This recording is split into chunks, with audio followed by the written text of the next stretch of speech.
স্বাধীনতার ৭৮তম বছর দাঁড়িয়ে বলতে হচ্ছে, আমরা কি সত্যিই স্বাধীন? আমাদের মাতৃভূমি শত শত বিপ্লবীদের রক্তের বিনিময়ে এমন স্বাধীনতা নিশ্চয়ই চায়নি, যেখানে তার মেয়ে সন্তানেরাই সুরক্ষিত নয়। এই স্বাধীন দেশে মেয়েদের লজ্জা আর ঘৃণার শেষ নেই। তাই স্বাধীনতার ৭৮ বছর পরে এসেও মেয়েদের স্বাধীনতার জন্য রাস্তায় নামতে হচ্ছে। কেমন একটা হয়ে গেলাম এই কটা দিন।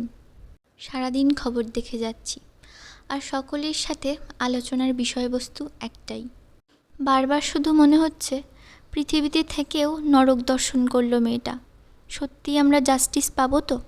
১ বছর আগের স্বপ্নদ্বীপ আর ঠিক ১ বছর পরের অভয়া। এই গত ১ বছরে নিরাপত্তা সুরক্ষার যে কোনো পরিবর্তন হয়নি, তাই রাজ্য আরও একবার প্রমাণ করলো। সেদিনও কোনো বারান্দায় সিসিটিভি ছিল না, এবারেও কোনো সিসিটিভি থাকলেও নেই। সেদিনও স্বপ্নদ্বীপের দোষ ছিল, সে কেন সিনিয়রদের সাথে মানিয়ে নিতে পারেনি। আর এবারেও বলা হলো, was irresponsible of the girl to be alone at night. ঘটনাচক্রে ২ই আগস্ট মাস, যে মাসে আমরা স্বাধীনতা দিবস পালন করি। এখন আবার খবরে দেখতে পাচ্ছি ১৪ই আগস্ট আন্দোলনে যোগ দেওয়া একটি মেয়েকে নাকি গলা কেটে হত্যা করা হয়েছে। আমার সত্যি ভাষা হারিয়ে যাচ্ছে। এর শেষ কোথায়? আর কতজনকে এইভাবে বলি হতে হবে? যারা এই ঘৃণ্য অপরাধগুলো করে, তারা কি আয়নার সামনে দাঁড়াতে পারে?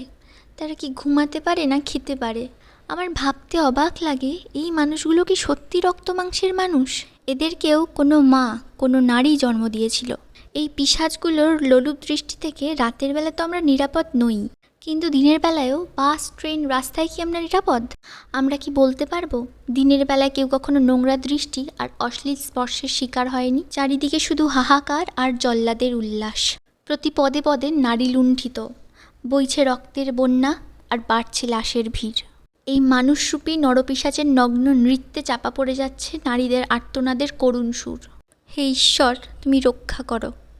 আমাদের প্রত্যেকের ঘরেই মা, বোন, মেয়ে আছে, আর প্রত্যেকটা দিন এরকম কিছু ঘটনা ঘটেই চলেছে। কিছু আমাদের সামনে আসে আর কিছু আমাদের সামনে আসে না। এখানে আমরা কেউ সেফ নেই, কেউ না। তাই এখন যে আন্দোলনের সুর উঠেছে, এই আন্দোলন আমাদের প্রত্যেকটা নারী সুরক্ষিত না হওয়া অবধি থামবে না।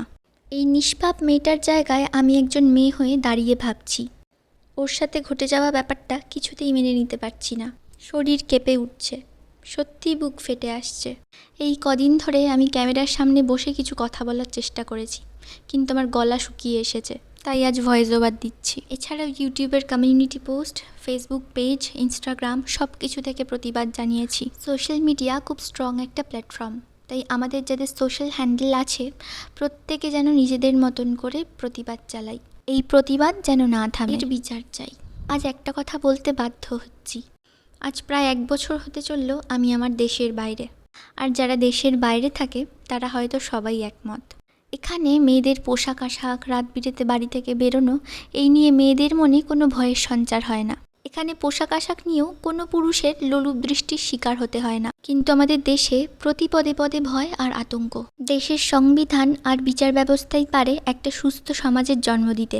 আমরা সেই গণতন্ত্র চাই না, যেখানে অপরাধী অপরাধ করে দিনের পর দিন বুক ফুলিয়ে ঘুরে বেড়ায়।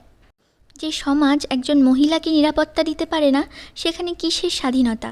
আজ সমাজের প্রত্যেকটা মানুষের চিন্তাভাবনা এক জায়গায় কেন্দ্রীভূত হওয়াটা ভীষণ দরকার। এই ঘটনার দ্রুত তদন্ত হোক, বিচার হোক, আর অপরাধীদের দৃষ্টান্তমূলক শাস্তি হোক। সেটাই হবে নির্যাতিতার প্রতি আমাদের শ্রদ্ধাঞ্জলি।